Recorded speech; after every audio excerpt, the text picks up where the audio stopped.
Hey, I'm Brighton. And I'm Kyle. And we enjoy all things horror. We're bringing that macabre love to our brand new podcast, Tales from the Shadows. We're scouring the internet to find the chilliest, darkest, and most terrifying stories to bring to your earholes. Our very first episode of Tales from the Shadows goes live on Friday, October 29th, just in time for Halloween. You can find Tales from the Shadows starting October 29th wherever you get your podcasts.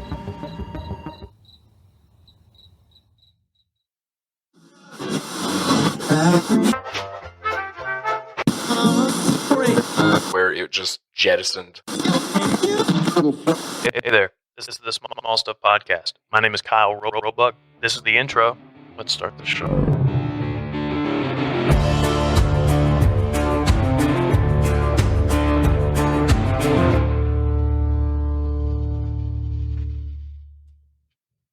Ellen Sheffer. Yes. How are you? Good. I'm great. Thank you. Awesome.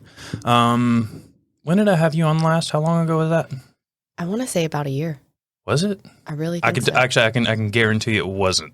No? It feels like it. Yeah, I haven't even been doing this a year. Oh, God. Okay. I don't November know. 5th was the first episode. Okay. Wait, hold on. You might be right. Because I started recording them long before The video. I started releasing them. Mm-hmm. So maybe. You had it a might lot be in- almost a year. You had a lot in the bank. I You think just I hadn't put out. Yeah, I think I started recording them in October, and I did a lot, like, really fast. I did like 10 episodes before I actually started releasing anything. Yeah. Anyway, so yeah, you're probably right. About a year. Holy shit. I really think so. See? Look how freaking Wow. far you've come. Not as far as you. Hold on. Wait, back up. Okay. So last time we talked on that episode, if you haven't heard it, go and listen to it. But Ellen, I think you went into like some real vague, like it was just like, I have plans, like Yeah. to do things and things are happening. Mm-hmm. And you didn't want to go into specifics just Yeah. because it was kind of sensitive at the time. And it was still kind of, on the fence kind of thing. It was. Right? Yeah. It was. Yeah. And you don't want to jinx it or whatever. Right. Yeah. So at that time, Mm-hmm. you were running Southern Soleil, which is a spray tanning salon. Yep. One of the best Yes. on the East Coast, right? Something like that? Yes. Was that?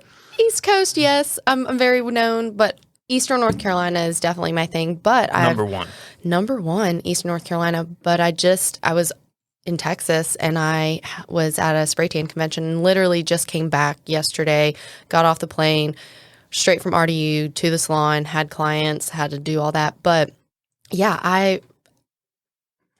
remind me what I was saying because I'm now. We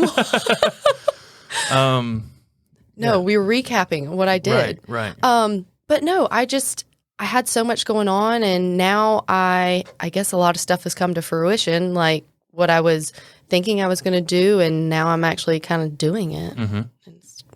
So at the time, you were working on, I think the idea, we talked about it afterwards, off the record. Mm-hmm. And you were talking about moving into like a production agency Yes. kind of field. Mhm. And you had started doing that. Me and you'd worked together on one shoot, but you had done shoots with other photographers around Greenville and around the Eastern North Carolina area. Correct. Where you provide a spray tan, but you also coordinate the entire shoot.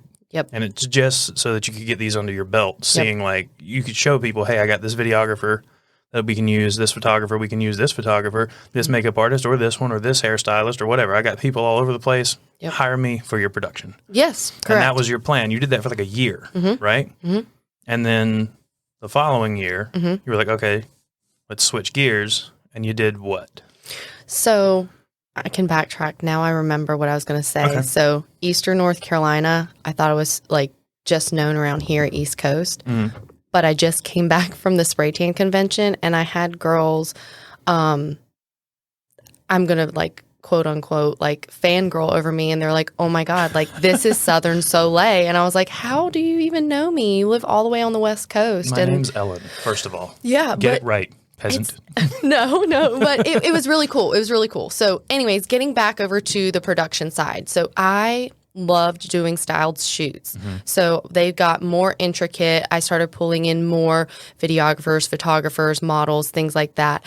But now what I do is I am a casting director and producer. I do creative directing. And the casting and the producing side of it, those are, huge cable and like streaming platforms.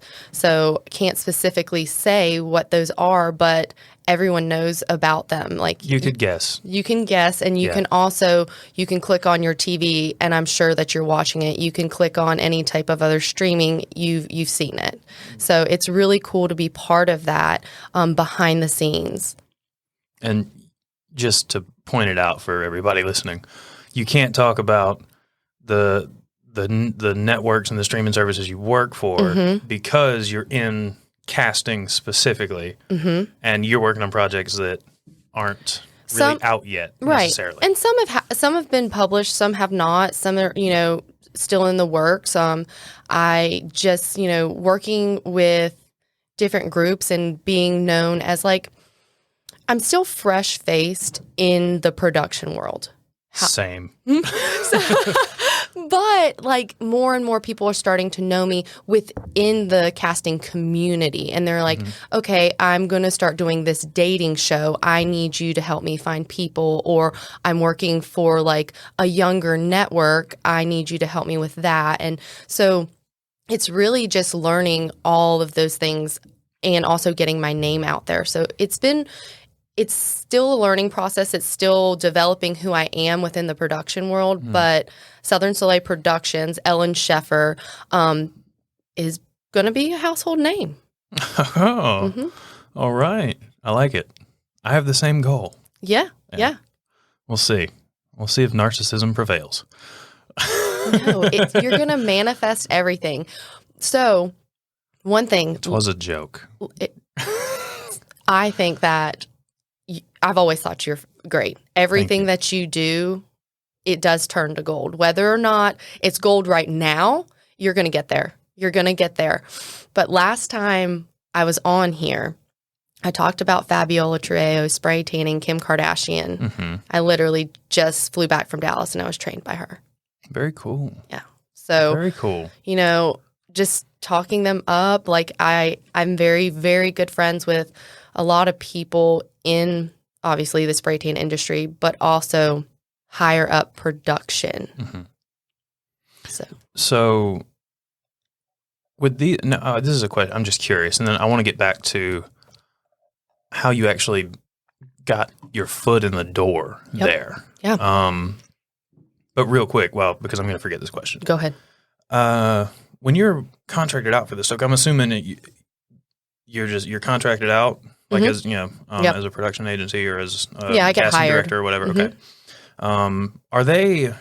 Do you take over the casting director role for an entire project, or is it like if it's a big network or whatever? Are they reaching in different regions? Like there's a casting director over here. You get us some people. There's one over here. You get us some people. Is that how it is? Both. Okay. So sometimes you're going to work with another company or another person that has a smaller company, and you're going to work together to create what the producers want. Okay. So I've worked, LA producers, New York producers, Audley, Pennsylvania, things like that. So you come together and you form your own team within that specific production. Okay. So it can be solo, but then you also formulate a team. And then that's when you form bonds. And then they're like, hey, I have this project that's coming up in North Carolina. Can you help me with it? Because I'm located in Oregon and I need help in North Carolina.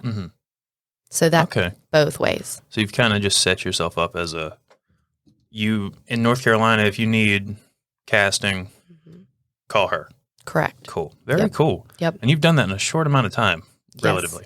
Yes. So how did you break into that from spray? I mean, we know what the plan was, but how do you can do that and it not work? So how did it work? Okay. So spray tanning turned into my production company. Right. So the production side is I did want a full service agency, but then I was like, that's too much. So I started focusing down to the photo shoots so people can hire me on for the campaigns. It's all about building trust and creating really, really good content and sellable content and content that other people want to replicate. So I went from spray tanning to a production to being a number one referral source to then getting into the production to getting hired on and being sought after because of what I produce on my own and who I bring in.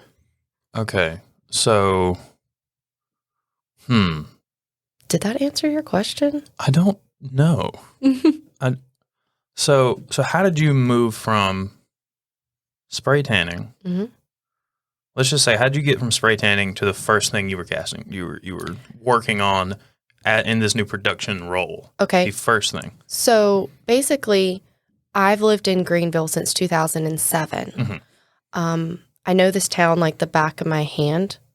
I don't know if that's the correct saying or the back of my head. I'm really... Hand. Okay. You had it right the first time. Yes. We'll cut that part out. No, it's fine. So anyways, so knowing this town and this region, I know I'm just a really good referral source. So then people are like, hey, Ellen, can you help me with this? Can you help me with this? Can you help me with this? Well, eventually, once you do it so many times, you're going to start paying me. Okay. So, and then that's where it's like, okay, I know her, I trust her, and she's going to follow through. That's how it started. It started because I referred. Holy crap, we cannot go on if we do not use her. Okay. So I'm going to guess that this first project was the one that we need to not speak of, correct? Correct. Okay. All right. I was like, still kind of vague, but I think I know why. Yeah. Got it. Yeah. Okay. Gotcha. Okay. I'm trying to move from that. No, it's okay. I know. It's so when you start working, and I've noticed this, and I mean, even spray tanning, like when you sign NDAs because you're spray tanning celebrities, Right. Once you get more into that LA, more into that New York scene, everything is hush hush. Like everyone knows everyone, but you can't talk about knowing everybody.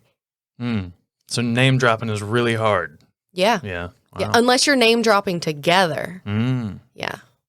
But if something's going to be put out, it's like, don't you dare say that name. Yeah. Or you're going to lose this contract, baby. I get it. Yeah. It makes sense. I'm just not used to like dancing around, because like to be completely honest, most of the people I have up here, with the exception of a few, are not like in production like that. Yeah. Like I've had a couple production managers, but they deal executive producer. I had French Horowitz on. He works with like Travel Channel and Discovery Communications. Like he works with them specifically, and then the different channels underneath it. Yeah. And then another guy, Brandon Falls, who is a production manager. Yeah. For one of the shows, the Nat Geo thing. Yeah. So they can talk a little more candidly because they don't deal with. They have a lot of other things that they have to deal with that they can talk about. Yeah. So I've never had anybody on who specifically dealt with people who don't want to be talked about. Well, You know what I mean? yeah. And also, like, being in the production world and being so new, I do feel like I don't have, like, I can name drop to a certain extent in the spray tan industry because I've been in the industry since 2009. This is new to me within the last year and a half. So not trying to do something that I'm not supposed to do. Yeah. But definitely like, okay, Netflix, you don't know what Netflix show I'm working on, but Netflix, ABC, Nickelodeon, whatever those shows may be. But I don't specifically like, I'm working with this show. Boom. Mm-hmm. Okay. I wasn't trying to push you to say anything. I was just like, I was explaining why I like took that pause for a second there. I was like, I don't know how to navigate this. Yeah. Oh God, these are new waters. It's new waters for me too. Yeah. Wow. I'm hoping to get to a point where I can't talk about stuff too. Yeah. The only thing that I can't talk about right now is stuff that I'm producing myself. So, like it's, oh man.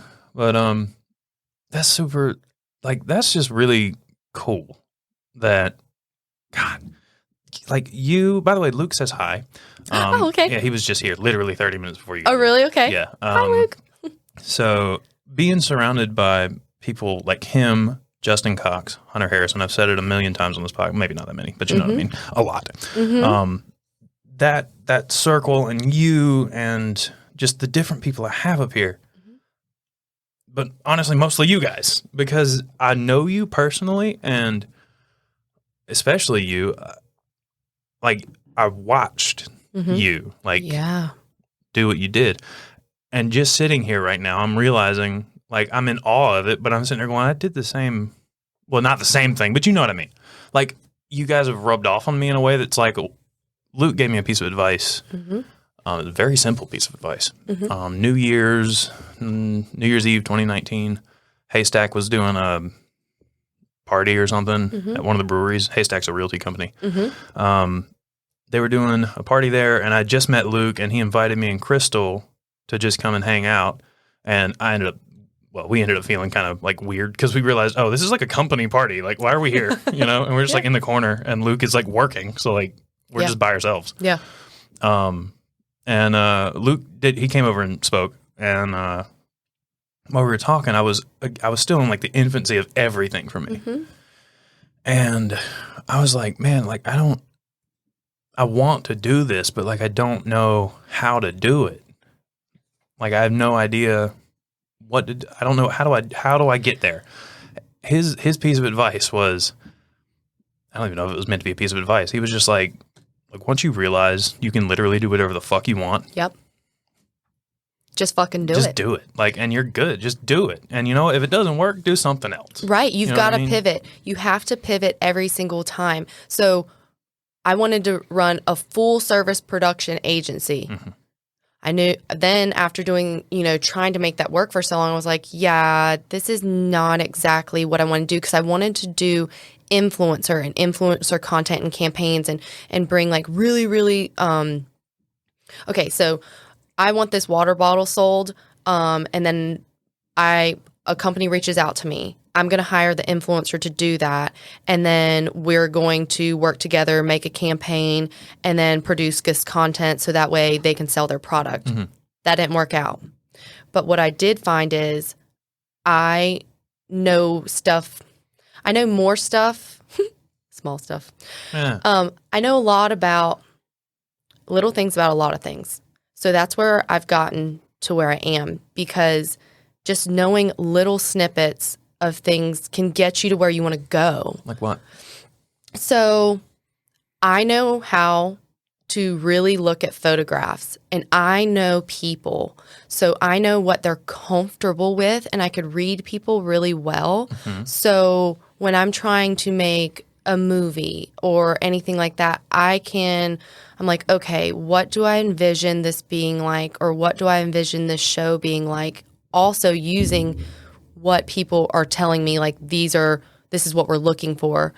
Then I can reach out to other referral sources that I'm like, I know this person and they're probably going to be able to help me a little bit more because I don't specifically know that region. So let me reach out to someone in LA that can help me just a little bit more.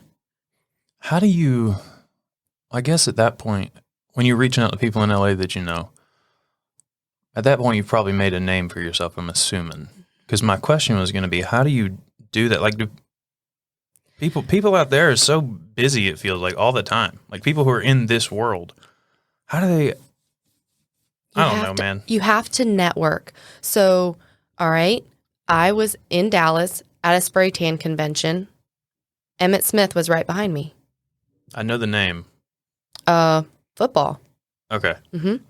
That's why I didn't actually know who that was. Yeah. But I was like, I know the name. Emmett Smith was right behind me. Hang on real quick. Yeah, no worries. This shit is bugging me. I just need to turn that so that I don't hit my monitor. Ha! That way I can stop fiddling with this damn thing. There we go. Okay. Sorry. No worries. No worries. Okay. But you're the amount of networking that you've done, is that kind of how what everything's built on for the most part? Really, honestly, people don't think that if you talk to someone, that is going to get you anywhere. all of my business comes from. Right. Referrals. Referrals and connections. Connections, and you need to talk to someone, but also making the connection. Mm-hmm. Because if you don't make the connection, you're like, oh yeah, I met this person, but you really need to like put yourself out there, to let people know what you're doing, and then like also be interested in who you're talking to. Mm-hmm. Yeah. That's something that this podcast has I've gotten better about speaking to people, like just in general. Like I feel like this has forced me to become a better conversationalist. Right. To a fault in some cases. Mm-hmm. Like if I don't really know somebody that well, I don't have a problem talking to them. Mm-hmm. But when I start talking to them, it's like an interview. Like I'm just like, hey, so what do you do? Mm-hmm. Oh, that's interesting. Right. You know, but it's not bad. Mm-hmm. It's just like it happened kind of like I did a shoot with Luke, Mm-hmm. and I know Luke, Mm-hmm. but I've never hung out with him outside of like work, like at this point. Mm-hmm. And he invited me to Local Oak to have a beer after this day of shooting.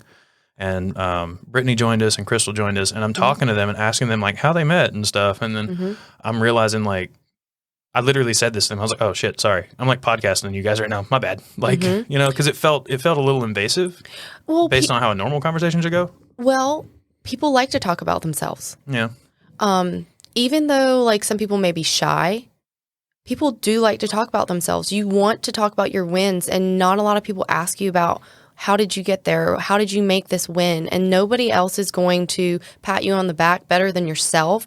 And then when someone asks you about that, it's gratifying. At least for me, because people think like, oh, you're so cool. Like the spray tan artist that was, on the West Coast, and she's like, oh my God, Southern Soleil. Like I sat down beside her, and I was talking to another spray tan artist, and she asked me like, what I did, where I'm from, all this stuff. And the girl beside me, she's like, you don't know who Southern Soleil is? Like, are you serious? Like, you don't know her. And you're just blushing like, hello. It is a little bit weird. It is a little bit weird, but it's like, wow, like you're making a name for yourself. Yeah. Like it's a proud moment. You have to be proud, but you also have to be humble. Being humble and proud are two totally different things. But then, like we were talking about, actually talking to people, some people just ask questions because they're nosy as fuck, and it's annoying as fuck. Yeah. Like, so I think that you have something different because you care. You want to know. And that's the difference when you have a conversation and you're making a connection to somebody. Didn't think about it like that. I felt like I was coming across like I was nosy.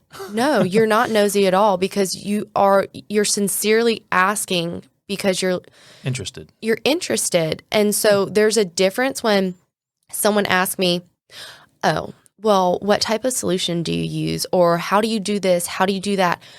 Those are skills that I learned on my own. There was no one that taught me how to do it. There's not a handbook to life. And I'm not going to give it to you for free because I learned it on my own. There's a difference between networking and just truly being interested and building an empire with someone else. So like Lizzo says, if I'm shining, everybody gonna shine. Like if you are with me, like I'm taking you up all the way. Very cool. Yeah, I'm with that. That's what we're trying to do here. I hope that works. We've got a few things in the works that I'm hoping we can collectively come up together. Yeah. Anyway. Yeah. So I know you can't really talk about the shows and stuff. So what is being a casting director like? Is that your main role, casting director, or what's the thing you find yourself doing the most? Because I know you listed off a bunch of roles. I interview the hell out of people. Okay. All day long, but in a private way. Like you interview people and you put it out, but I interview people because they want to be on something. So like if you put out a casting call, right? It's an open casting call. So I'm just going to use this. Okay, MTV is trying to find people for like Jersey Shore, you know? They do an open casting call. You come out and This is hypothetical, right? yeah. Okay. I just didn't want people like hitting you up like, hey, I want to be on Jersey Shore. Oh God, no. Oh God, no. I mean, it might happen. Yeah. So, But for now. yeah. So, you know, and this is back in the day. This is when I'm talking about Jersey Shore. So they will set up, they'll say, you know, from 2 to 7 p.m., you come in and it's a 10-minute interview. And we're going to ask you questions that you have no idea that we're going to ask you. And you're going to see someone's personality and whether or not you'll know instantly within like maybe a minute or two whether or not you'll continue going on. Okay. And then on to the next. So casting director is the main thing you do. So this is kind of a trivial question, but I'm just curious. What's the most frustrating part of that? Working with an entire production team, there's a lot of different facets that there's always a whole bunch of moving parts, right? What I think, this is so funny. So I was talking to another producer. So casting director, casting producer is almost hand in hand. There's a little bit of differences within titles, but it's not our show. It's not our show. It's not our movie. You are specifically finding people that the director wants. You have to understand the assignment. So you could absolutely loathe this person in front of you, but you're sitting there going, God damn it, they're perfect. And they're hate an asshole, them. but they're perfect. You're like, oh my God, I don't want to fucking put this person in this because like you're a horrible person, but you'd be really good for this role. Yeah, that's frustrating because you want to help people.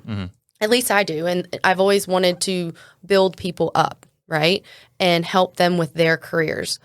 But when you see someone who's just a dickhead and you're like, man, I know you're going to get this role, you know? Fuck you, but yeah. Here you go. Here you go. Yeah. I bet that, I mean, that I know for like fact that happens like even in like motion picture films. Like, you know, we're watching Leonardo DiCaprio with someone else. Like they may not want to work with someone, but they know that they are going to be amazing in that role. Yeah. So that's why they do it. You got to put on the professional hat. That's a weird shift to make. Especially like not being in that world. It's completely different. Well, I guess not entirely. It feels different. How about that? Because when you go into an office setting or something, you do have to put on the professional hat. You have to do that. But I feel like it's different when it comes to production and stuff because not everybody's putting on that hat. When you walk into the office, everyone puts on the professional hat. But not everyone does on these sets, which is why some of these people are assholes, right? But you have to keep yours on and go, okay, I'm going to keep mine on and you're good. You got it. And I imagine that would be really annoying. It is. I think that's the difference that I was citing. But it's my job to filter out who I don't like to what is going to be reflective and better on camera. Right, yeah. That's what it is. You know, I can't put my feelings into it. And for a long time I did. And I still do. Like my feelings are still there. But at the end of the day, it's not my show. Yeah. It's not my show. I'm going to find the best people for your show and we're going to make a damn hit. Yeah. But it's not my show. Maybe one day I'll have my own show. But I don't foresee myself going in that direction just because I don't really like that. But you just never know. Spray tanning and Southern Soleil Productions could be some sort of reality show, something there. There used to be. That could be cool. It was like spray tanning on Sunset. That was an old reality TV show back in the day. Like when? Sunset Boulevard. Oh, God. Like before reality TV was reality TV or? Okay. I mean, before the Kardashians, before anything like that. I was thinking American Chopper, but yeah. That's kind of, see, that's down there. It's like 2002, 3-ish in there. Yeah. So this was probably like 1, 2, 3. Yeah. So the first kind of wave of like when it first hit really. Okay. Yeah. So when you're in that role, Are you finished? Like after casting is done, are you done, or you stay Post-production. on? So you have to. Okay, so you're part of post too. Pre, during, and post production. So what do you do in post? Follow ups. And then we'll talk about during, I guess. Yeah, no, just follow ups. Making sure that everyone is happy. I mean, that's pretty much it. Like post interviews as well. Seeing if I could add more stuff to my database. Yeah, that's pretty much it. I mean, besides like I'm finished and here's my invoice. Yeah. But During, what are you doing? Are you looking out for you? Do you always have like second chair people in the back of your head in case some shit goes haywire on set or something? Yeah, because you got to think like, so there's roles. There's like, A role, B role. I mean, I'm not talking about filming, but like this is the person that we want to use, right? But what happens if they get sick, or what happens if, they decide they don't want to do it anymore? You have to always have a backup. Yeah. Okay. Yeah.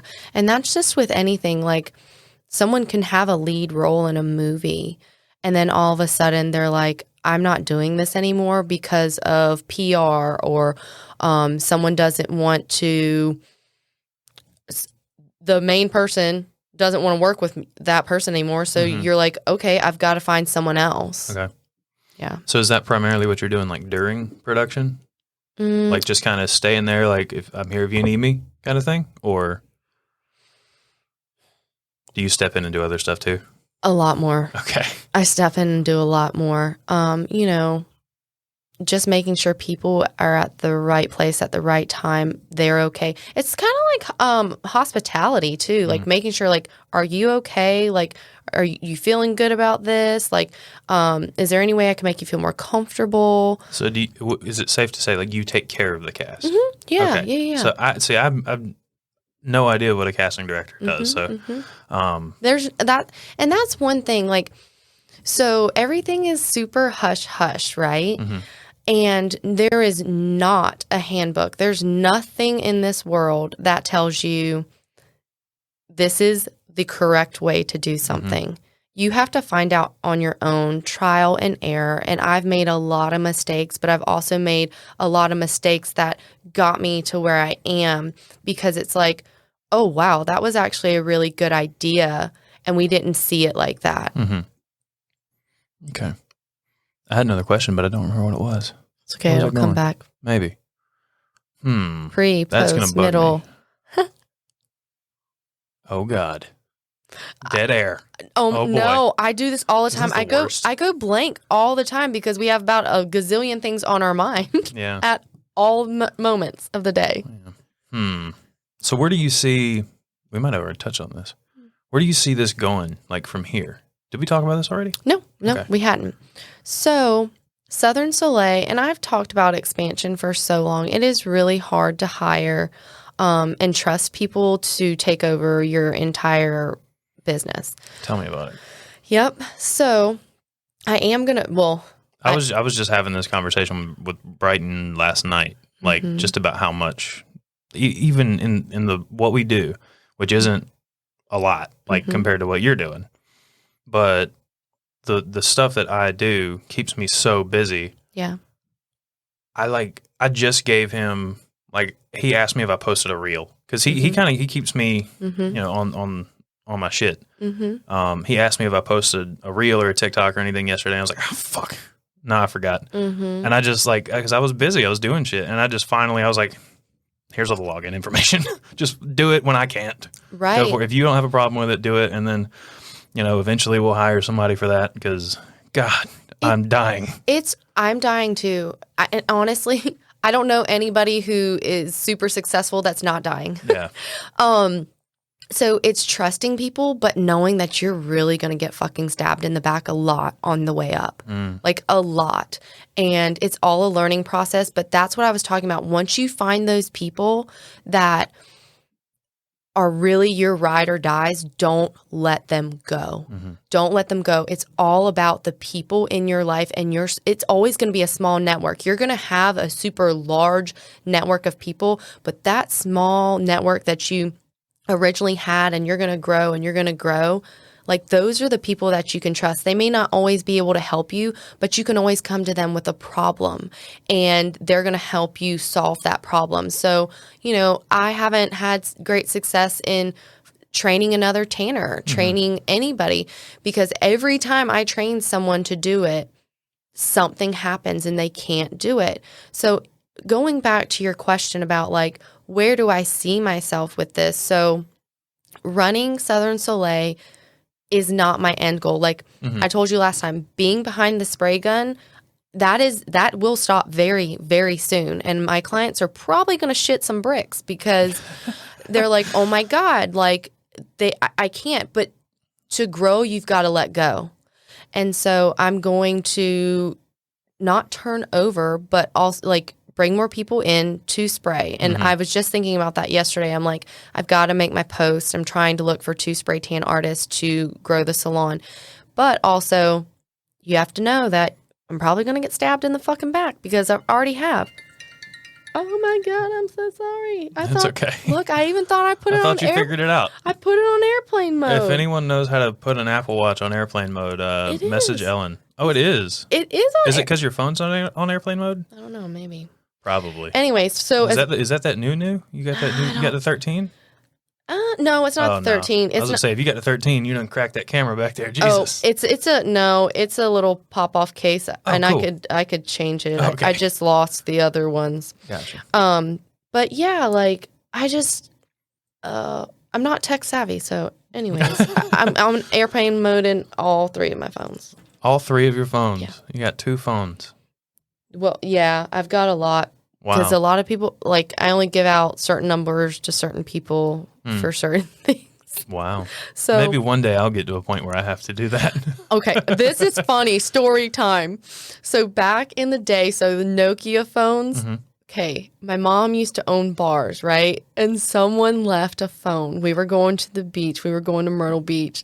And I took this phone. This phone was dead, okay? Didn't have a charger for it, nothing. I was sitting on the beach talking to myself, like, this, like talking. And my dad is like, what do you think you're a celebrity, Ellen? Because I'm using this phone and I used, pretending like I'm whatever actress and I'm trying to land a role. I really used to do that. And now here I am sitting with 3 phones. Yeah. And I used to do that. I used to pretend talk on the phone when I was a kid. All the time because I wanted to be someone super important. Look at you now. Yeah. Yeah, someone super important. Yeah. So you want to get from behind the spray gun. Okay. And so my other part, I still love the salon and spa industry. I really love it. Love the people in it. They're really interesting, creative creatures. I'll tell you that. Super interesting. And I want to focus, so the campaigns I run and the photo shoots, I'm always going to do that. So it's working with other salons and spas that want to create better content for their salons and spas. So I'm always going to do that. I feel like, because unless like handing it over, which I have a very hard time with, handing that over and forming my own production company. Like right now, like yes, Southern Soleil Productions is just me, but I hire out other people to help me. Before it was just like, okay, I need you to collaborate with me. Would you like to collaborate with me so we can all benefit? But now it's like, I'm going to pay you. What's your rates? Or like saying, okay, working with a salon, what exactly are you looking for? What is your budget? And, just discussing from there what we want to create. So I've done like some maternity shoots. So that was like some of my, like just a regular client can ask me like, hey, I don't really know where to go. I need this, and this done. We'll sit down for a consultation and then I'll help them create the photo shoots of their dreams, and I really like that. Will I go? I used to, and I still do, spray like Emmy nominated people. And one day I want to be walking that red carpet as an Emmy nominated director. That would be very cool. Yeah. So like the tables are going to turn and I'll get there one day, like before, like I'm I'm fluffing your dress so you can take that picture on the red carpet. Now I'm going to be walking that red carpet. You feel it. Oh, I fucking feel it. Yeah. Yeah, I know it. All right. It was fun. I was watching the Emmys this year with another casting producer, and we're like texting back and forth. I'm like, oh, did you see this? Oh, did you see that? And like, oh my God, this person looks so good. And oh, we know who directed this, or who's the producer for this, or the VP of that. And it's just really cool, like to finally, I'm not there, but I'm getting there. And it's just like, never in my wildest dreams did I imagine I would be having a conversation, watching the Emmys from East Coast and West Coast together. And it's like, we're talking about all the projects that have been going on, you know? Yeah, that's really cool. It's really cool to look back from where you are and realize, like, if you dissociate for a second, you know, it can happen by accident. If you're not meaning to look back and look at everything that's going on around you, you can dissociate for a second and like realize I'm exactly where I wanted to be, you know? It is crazy because, like, just saying it. So I was a celebrity spray tan artist in the making, and I was like, I'm going to spray these celebrities. And I sprayed those celebrities. And now, knowing those celebrities, I'm helping with their projects. Because I made that bond with them as a spray tan artist. And then they're like, oh, well, I didn't know that you did other stuff too. And I'm like, yeah. And they're like, well, let me connect you with so-and-so because they're going to need help on a new project. And I'm like, cool, thanks. How much fake it till you make it did you do? You know, I really don't believe in that saying. No? I really don't believe in fake it till you make it because you're already that person. You just haven't, anybody has you just don't believe it yourself. You're already that person. You just don't believe it. And you're not faking it. Well, in my experience, when I use that, what I mean is like if somebody contacts me for, not that this has happened anytime recently, but if somebody contacts me, is like, hey, can you do this? I'm like, fuck yeah, I can do that. Like if it's something I'm super interested in, I'm like, hell yeah, I can do that. I do that all the time, sure. And then I'm like, all right, how to do? Yeah, okay, I do know. I know what you're talking about. So it's not like I don't know what I'm doing. It's just like I need to study up on this. Right, quick. you need to educate yourself on it. Right, you're always going to learn. Yeah, you're always continuously going to learn because there's no one else that's around you or above you that you can ask. So who's going to tell you how to do that? You, yourself. You're the only person because there's no one else that you can collaborate with yet.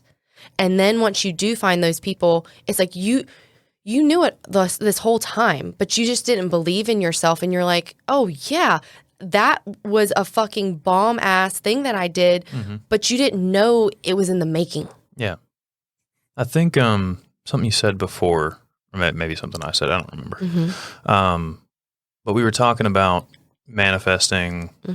You definitely said manifesting. I don't use that word very much. You know, I really hate that word because it's so popular. It's so on trend right now, like manifesting. Yeah. But it's honestly, it's speaking it into existence. That's exactly what it is. And like, that's very important.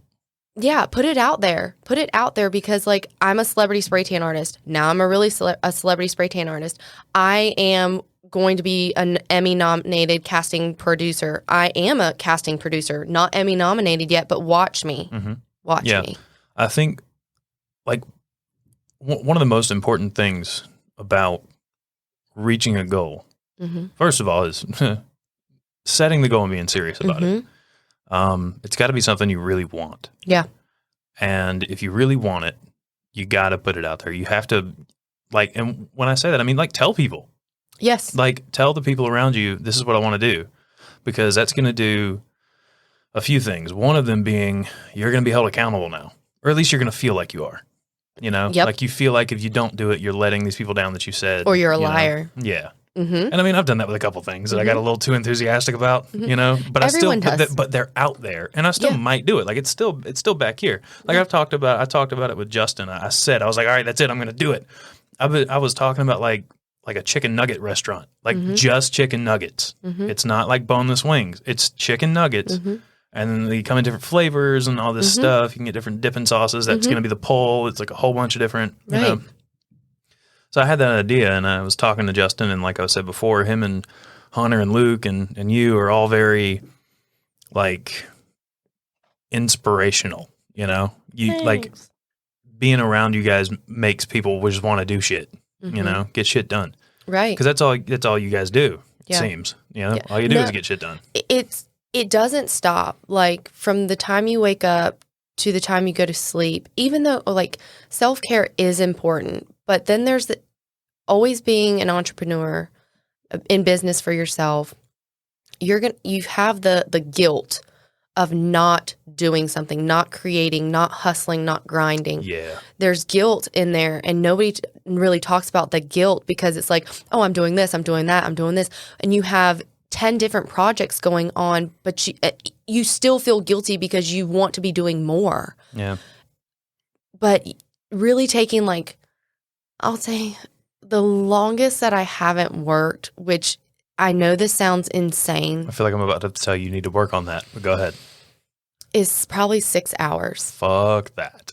That I've, like, actually detached. Yeah. Is probably 6 hours. I had to find a balance. Yeah. But go ahead. I'm sorry. No. So, and I have a hard time with that because I just keep going and going and going. And I do hit burnout, and, like, it's so real. But the one thing I can say is I burn out, but I bounce back quicker.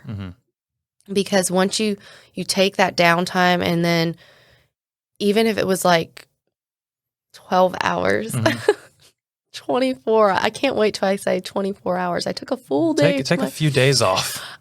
Just chill. There's no chill in me. There's no chill. It's amazing what, like, the better ideas that come, because you've taken some time, and you're not like, oh my God, I got this project, and then I've got to do a gazillion other things. I've got to call a zillion people. I got to text this person, write this email, do this, run a business, make people happy. But when I do take my few hours, or, you know, up to a day off, I'm like, wow, like, I just thought about a lot of shit. And so I wrote out I have this huge whiteboard that my professor gave me when I graduated. And I wrote down, like, my new business idea. Then I wrote down, like, the time frame I want it done, what's my ROI, and how much I'll be making in this amount of time. How many people I need to hire on. This is where this business is going to grow, and this is where I'm going to take this business now. So I just did that recently, and I was like, damn, that was good. And that came just from taking 8 hours off. Yeah. I had to. So for the longest time there, this year. Give me 1 second. I'm gonna grab water. Oh yeah, you're fine. Got a little cotton mouth. Sorry. I know. A little parched. Anyway. The first part of this year, I was doing a lot. Not that I'm not doing a lot now. I'm getting to the point where I'm like, fuck. Like, I'm doing so much shit that it's like, it's always on my mind, it feels like. And I have to, if I feel myself coming on a burnout, like, if I have the option, I need to stop. Like, I need to chill out. I need to reach out to somebody and be like, hey, look, it's going to be another week or so before I get you this, you know. If that's an option to, like, push it, you know, then I'm going to do that. Because if I don't, the burnout is going to be so much worse. And I'm going to get to a point where I hate getting up in the morning and then coming in here to work. Like, you know, and I end up spending too much time watching. Usually I start my day, like, I get up out of bed and I'll watch, like, an episode of The Sopranos or something. Like, that's just, I don't start working until like 10 a.m. ish. Yeah. I get up kind of late because I prefer to work a little later. And I'll find myself like, I'll watch another episode, you know, because I'm dreading going in there. But it's because I didn't take time off that I needed. Yeah. And it negatively affects things. Not like horribly, But it's like meh, you know, it makes things a little rocky. It makes the producing something or content or a T-shirt, whatever, makes it take that much longer. Yeah. I totally get that because you're putting it off because you just don't have the energy to do it. Mm-hmm. But yeah, got to take time. I'm working on it. I know a lot of people always work on it, but like, even if it's just a couple hours, it's going to make you that much more creative in the end. You're a little high strung. You shouldn't. I am. I'm super high strung. Yeah. You every time I see you, not that it's like a bad thing, but like, I mean, you're high energy anyway, but today you actually seem okay. But a lot of other times I've seen you, I'm like, hey, Ellen, you're like, hey, all right, bye. Yeah. And you got to like run to go do something. And I'm like, all right. Yes, that is me all the time. And it's probably because I was at that spray tan convention, and that was Thursday, Friday, Saturday, Sunday, Monday. I came back, went straight in. I'm probably running off of just a couple naps. That's probably why I'm not as high energy. I try to drink a little bit of an energy drink before I came, but even now I'm like, I'm not as high energy, but it's in my heart to be high energy. So during the last 4 days, like, did that help at all? Like, do you think that's contributed to you, or were you working the entire time you were there? Working and partying. Oh, okay. So I mean, when you get spray tan, any person in the beauty industry, everyone's batshit crazy. So okay. So it's not really a good place to unwind. No, you're learning, then you're having fun, learning, having fun. So there's and also like you're meeting all these people, so you're wanting to spend time with them because you only have these 3-4 days to actually spend time with them, and you're not going to see them again for a couple years or maybe a couple months. So you're trying to get as much out of it as you can, and you're just on go, go, go mode. Mm-hmm. So switching gears real quick. Yep. Back to the production stuff. Yeah. You want to be, you mentioned being an Emmy-nominated director. Mm-hmm. Like director, not casting director or director? Casting. I like, now, like, I don't. I was gonna ask if you have like a goal of like going to directing. On the other side, no, I like people. I like to work with people. So when you get up so high in a production company, I'm not saying they don't have those connections, but all the connections start at the very beginning, right? Mm-hmm. So majority of the time, it starts with an interview, and that's how you get people into a movie role or a television show. And then once they're the director, they are doing just that. They're directing because they already know what's in their mind and how it's supposed to go. So you actually the connection stops there. Like, what you want them to produce for you. But I like being around people and like interacting and learning about their lives. This is a bit of a loaded question, but I'm wondering what's the things that the projects you've been on, that you've worked on and been a part of. What type of content is the kind of stuff that you're like, more of that, please? Not that you don't like the other stuff, but like if it's like for me, for instance, I'll still do like an engagement shoot or newborn shoot, or I've done a couple maternity shoots at this point. Not really my forte, but if somebody comes to me with like a cool idea, I'm like, oh fuck yeah, let's do it. You know? And like weddings. Mm-hmm. I still do those, which actually I don't really advertise for weddings anymore. I think I just delivered my last one yesterday. But what I really like doing is producing ads. I really enjoy that. I don't know why. I think it's just because it's something different every time, even with the same company. It's like, all right, let's switch it up. Let's figure out how to do this different. Let's come at it from a different angle. Yeah. So is there something that you're like, that please, more of that? I love being a creative director. Like, so what kind of genre, I guess? I love the beauty industry. Okay. I really do, because that's like, people are very intrigued and enticed by beauty. Like people like to look at good looking people, good looking things, Yeah. aesthetically pleasing things. Yeah. So even if it's this cup, like, and I'm trying to make it, of course, I'd like to work with people more, but I love, okay, how can I make this cup look really cool? We want to put it in water. That's movement water, but we're going to box it up into this poster board. Then we're going to run this plastic cellophane over top of it, and then we're going to make it look like it's submerged in water when all of it is just in this tiny little shoebox. But at the end result is this really, really cool picture, this really, really cool video clip. I love that. Okay. I love that. But when you put people in it, so like creating like some of the videos that I've done for like Southern Soleil, like just like me putting solution in my cup and, you know, putting it to music, like seeing the music. I love music. Seeing the music put together with people moving and you're creating something. I just love that. Like, I have an idea, and I used to do this too. So when I danced and I cheered, I used to make routines in my head all the time.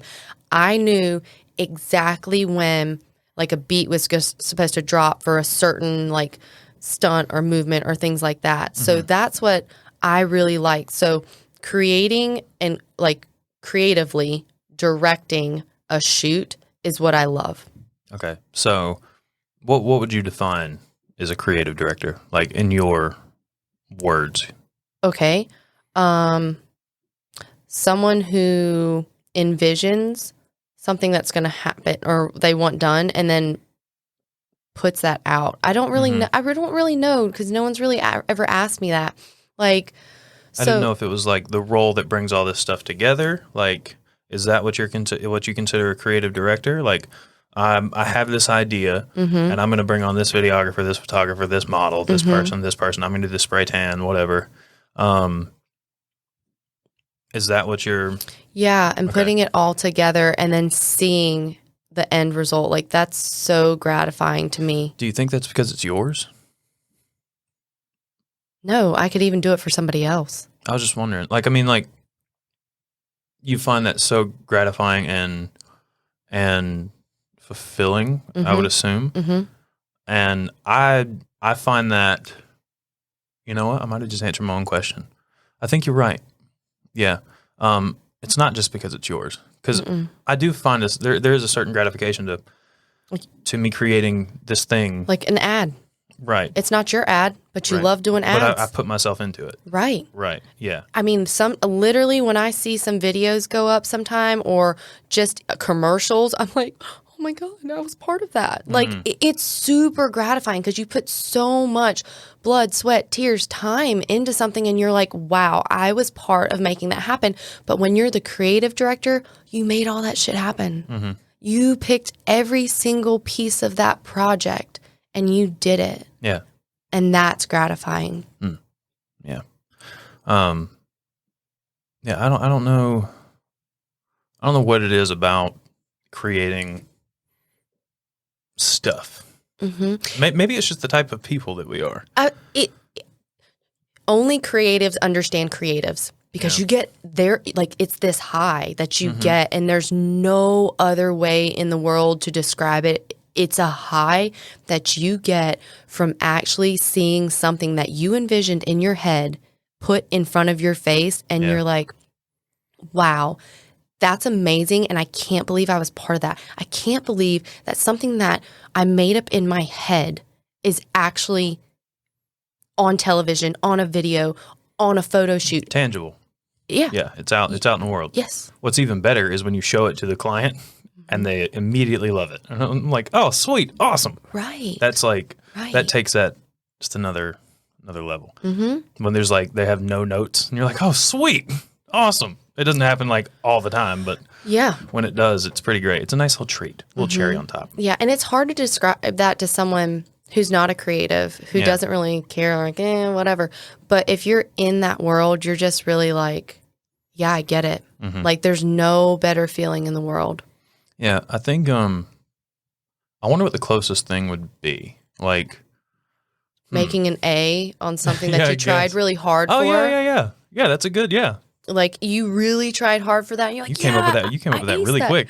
Yeah. I mean, but it's true because like even though someone, okay, you're studying for something, right? You really want to pass this class and you really want to make all these other people like not jealous, but like, damn, like that person made an A. That was so hard. The teacher didn't even explain it and like they nailed it. That's the same thing being a creative. I wonder if it's an attention thing. Think about it. Not in a bad way, but like, did you perform a lot as a kid? When I say perform, I mean, were you No, I was on dancing stage around all the and time. shit? Okay. Now, no, when I was performing, I was really performing for a team or doing something like that. I was not a class clown. I was not anything like, I was very like straightforward. I sat there, like if I am listening to someone, I'm listening to someone. I'm not going to look at me. No. That's not it. Look at me when I am seriously performing a routine or trying to do something. Look at me then. Yeah, that makes sense. Yeah, I was just I psychoanalyze myself a lot. Like, I mean, even over the past 2 weeks, I've come across a lot of things in my noggin, and I was like, oh shit, I didn't even know that about myself. Here we are, right? Isn't it funny when you finally you're like, wow, I didn't really know that about myself, and then you find out more about yourself. It's the coolest thing in the world. Yeah, I'm like something that happened recently over the past couple of days. An exchange happened between me and a person, and I got a little flustered and honestly a little mad, but it was irrational. Like it was an irrational. I wasn't like super angry or anything. I was just like, what the fuck? Like, and got like insulted and felt like I was, by no fault of this person. Like they meant nothing by this, but I took it in a way that made me go, huh, I kind of do that, like, not a lot, but like in these very specific situations, I noticed a pattern and I was like, I bet it roots back to this, like this particular thing. We can talk about it after. I don't really want to put this out there. Okay. It's a little much. Yeah. But I was like, oh, that's probably why I do that. And I've realized it really quickly, and I voiced it to Crystal, and she was like, yeah, I could see that. I was like, huh, okay, so I need to work on that. Yeah. That's something I've been trying to do a lot. Like since I made the move to just doing what I do full time, just being a creative full time and trying to make my way in this little town. Yeah. I've had a lot of revelations about myself. Yep. Being around the people I've been around and realizing either A, I am clearly doing something wrong here, or B, definitely don't need to go that way because that person's nuts. Like stay away from things like this. Like I'll see contrasts in the way that someone thinks versus how I think. And I see how that is reflected in how they live, like how they choose to interact with the world. And I had a conversation with somebody a couple months back about the power of. It sounds so cheesy, but it's entirely true. The power of positive thinking versus negative thinking. Oh yeah. Like if you're always looking for a fight, guess what? You're gonna find a fucking fight, dog. God, like yes. It's like when you're shopping for a car and you're like, man, I really want, for instance, right now, this is gonna sound so stupid to most people, but I really want a 90s to early 2000s Acura 3.5 RL. It's a very not well-known car.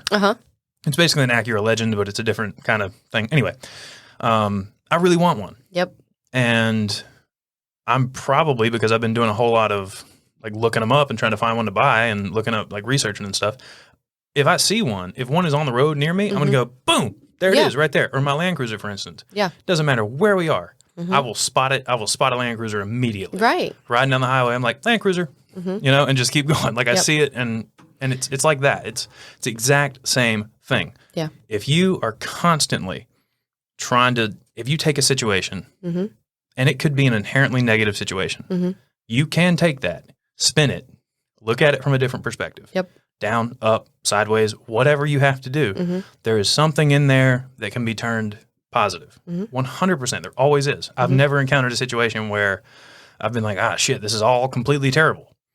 Sometimes, though, it's hard to look at it yourself, but like going back to those people in your life, if you were to throw it out to them, they can help you spin it. So there's this girl that I'm really close with. She lives in Texas, and there was another convention going on this weekend, and a speaker said something, and the other artists were like, well, we don't use that certain product because it's always out of stock. She's like, oh my God, it's out of stock. I've got to talk to my distributor. Like, we've got to get it back on shelves. I said, whoa. One, that's a good thing. And two, turn this this negative that you're thinking about it. Like, oh my God, I need to produce. I know other artists from LA, they always put a timeline, like a product drop. And once that shit is sold out, it's sold the fuck out. Bump that price up, baby. Right. And it's sold out. Yeah. And then you have to wait for the next drop. So when I said that to her, she's like, oh my God, you're right. And I was like, yeah, there's products sold out all the time. Yeah. You know, a Birkin, you have to wait 8+ months, 9+ months. You're on a waiting list to get a Birkin bag. People aren't going, oh my God, I'm not going to buy a Birkin. It's because you can't fucking afford it. Yeah. Yeah, it makes it more desirable. Right. But when you think like that, when you think negative, you're going to see negative a lot. Yes. Because it's what you're used to seeing Right. in your head. It's what you're accustomed to. It's the pattern you're used to looking for. If you switch gears and you start looking at the world differently from a positive light, if someone comes at you on Instagram or something, for instance, if someone comes at you for some dumbass reason, you don't have to like go and blast them back. Like, you look at it and do this. Okay. Like, all right, dude, whatever. Like, people were eating us up about, like, on TikTok, we posted a video probably a month ago about Stan Lee. And, like, people were, like, talking shit about us.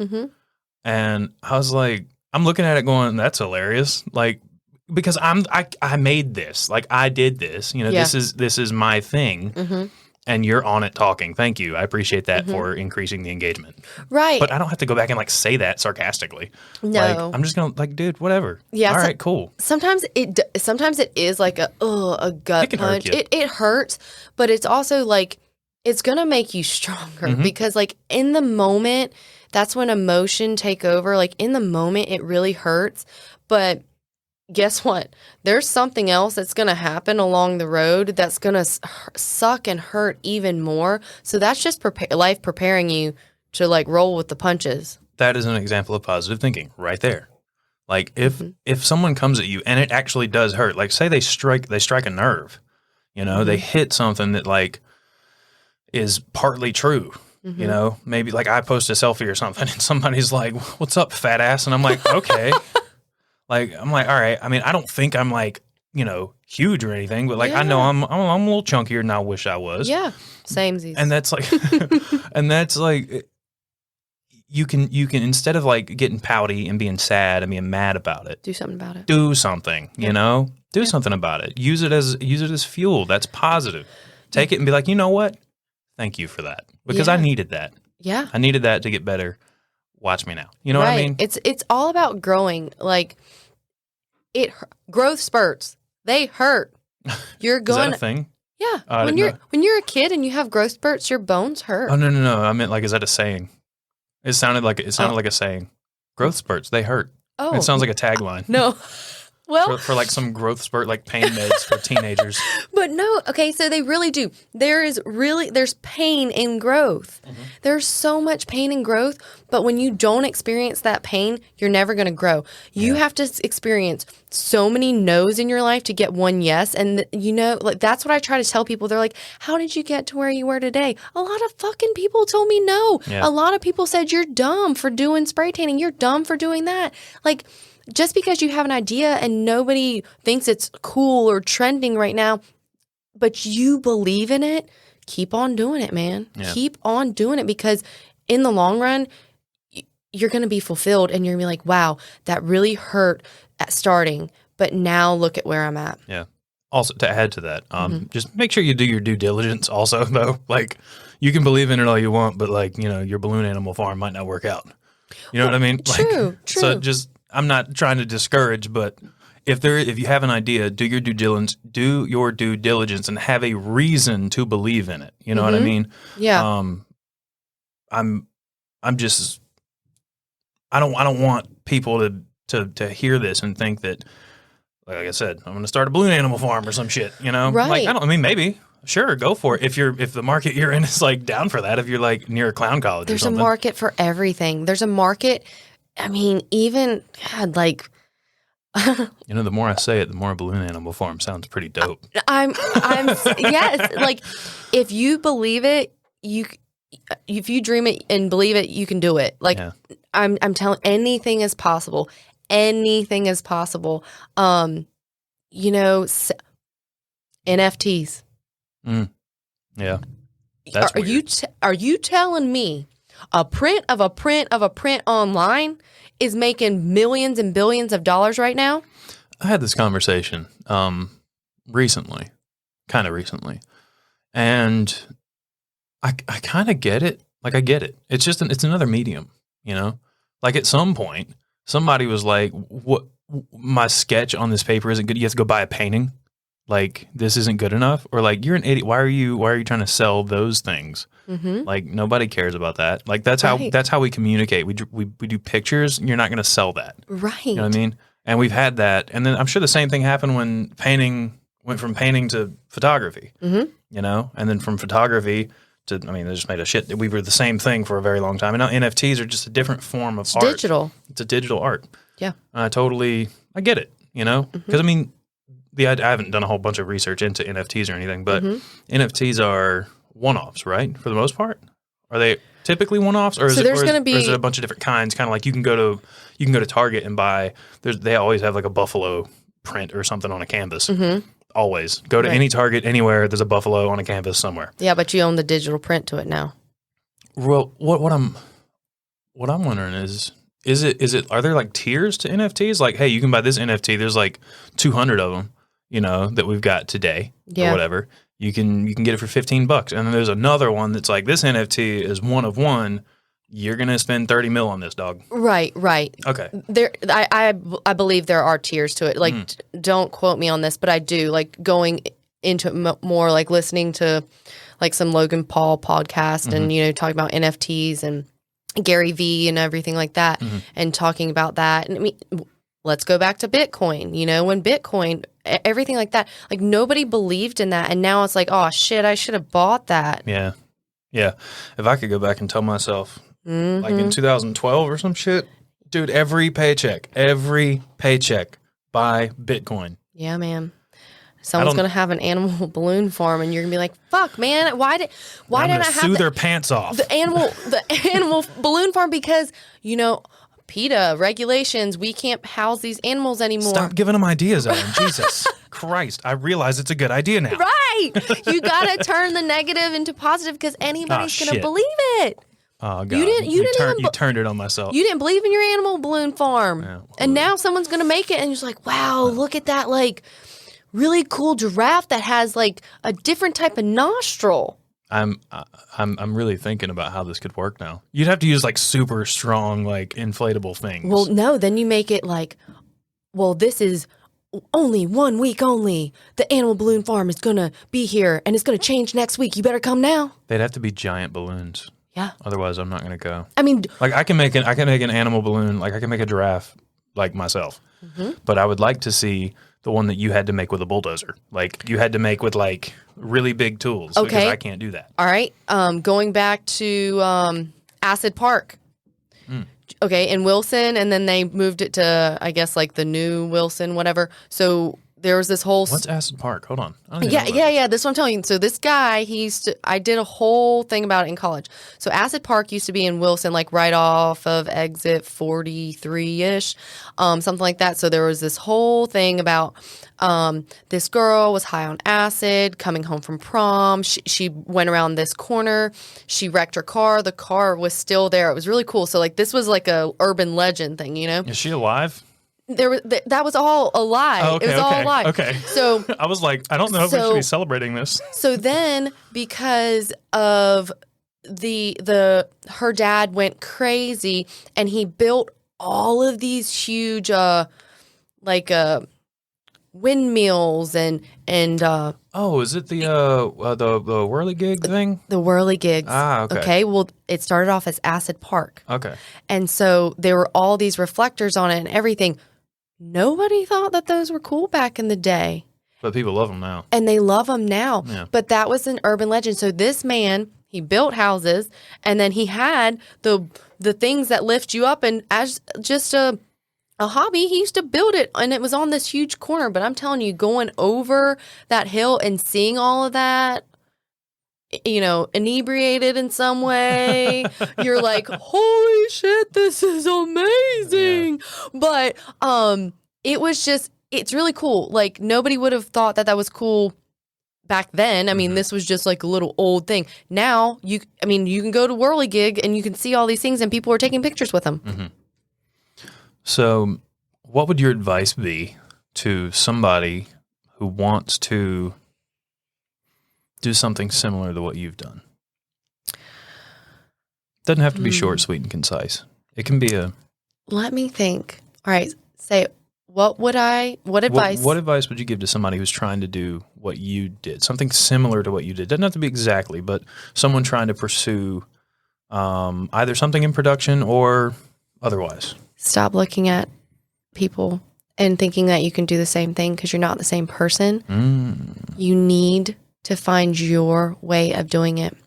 Yeah. Your way is going to be the best way. You can look for inspiration, but don't think that you're doing something wrong because it's not like somebody else's. I was thinking about that shit the other day too, on a car ride. Yeah. Yeah. People think, oh my God, I'm not good enough because, like, look at this person. But you're not even looking at how fucking far you've come. Yeah. Like, I was the first mobile spray tan artist in Eastern North Carolina, just traveling around. And now I'm one of the most sought after casting directors on the East Coast. Yeah. You know, like, everyone laughed at me. But I believed enough in myself that I'm not going to live this mediocre life. And I always say this, I was not made to be mediocre. Yeah. I wasn't. I was not born to be mediocre. And this girl asked me, I did a huge spray tan party before I left for Dallas. And she's like, you know, she watches me on Instagram, does all this stuff. And she's like, what is your end goal? I said, there's never an end goal. There's always a new goal. Yeah.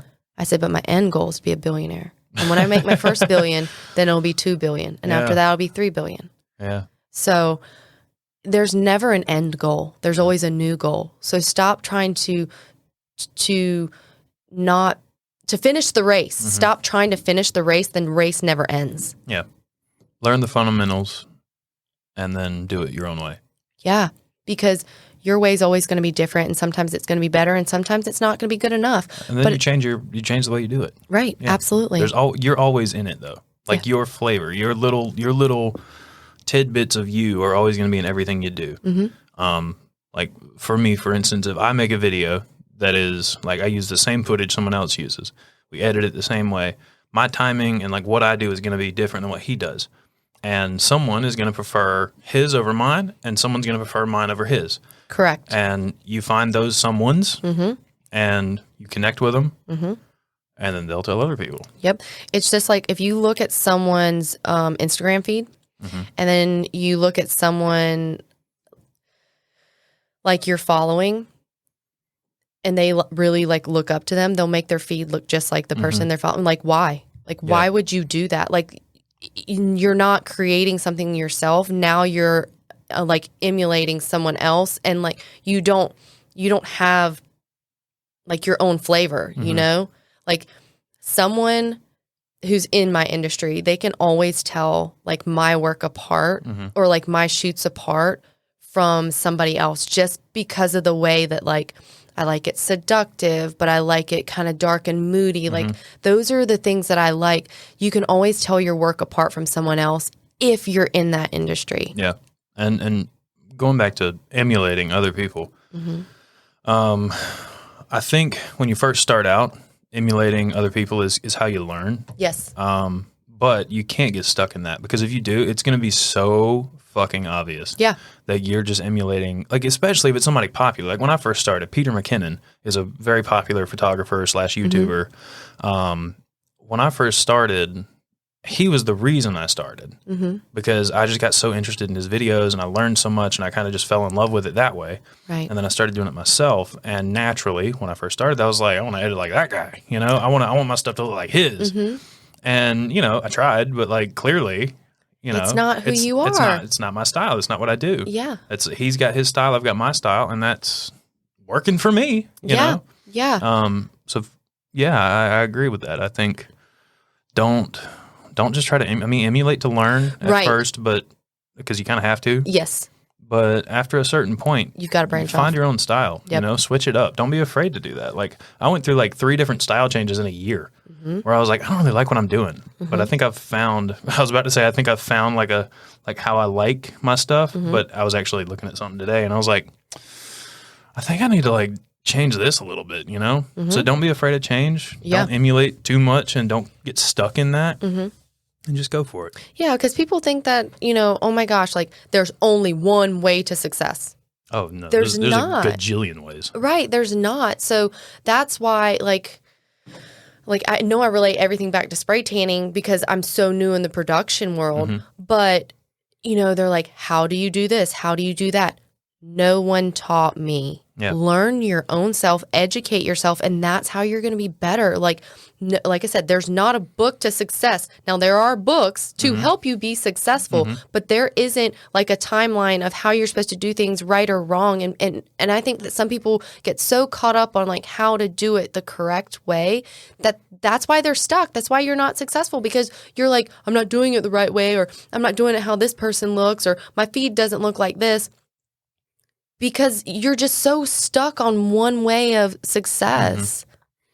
I can guarantee you, if you're reading an entrepreneurial, like how to be an entrepreneur book, you know, if you're reading something like that, I would be willing to bet at least $20 that the person that wrote that book didn't read one of those. If I had to guess.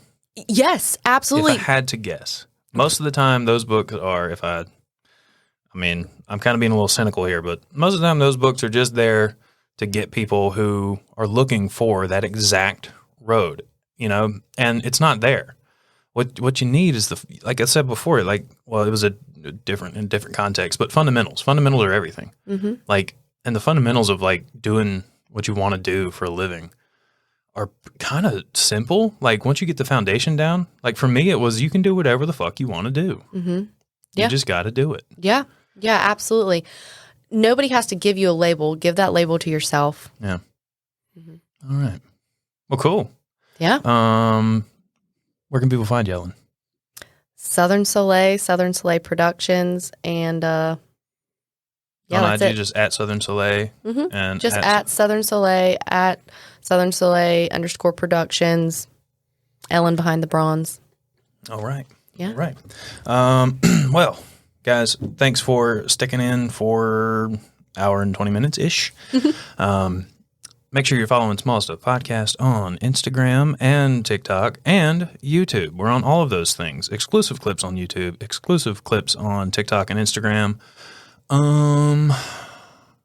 Be on the lookout for, I think I said this on one of the latest episodes, but be on the lookout for the website to come back up. We're going to put a couple of things on the website for people who've been listening to the podcast for a while. I mean, that's not a requirement, but, you know.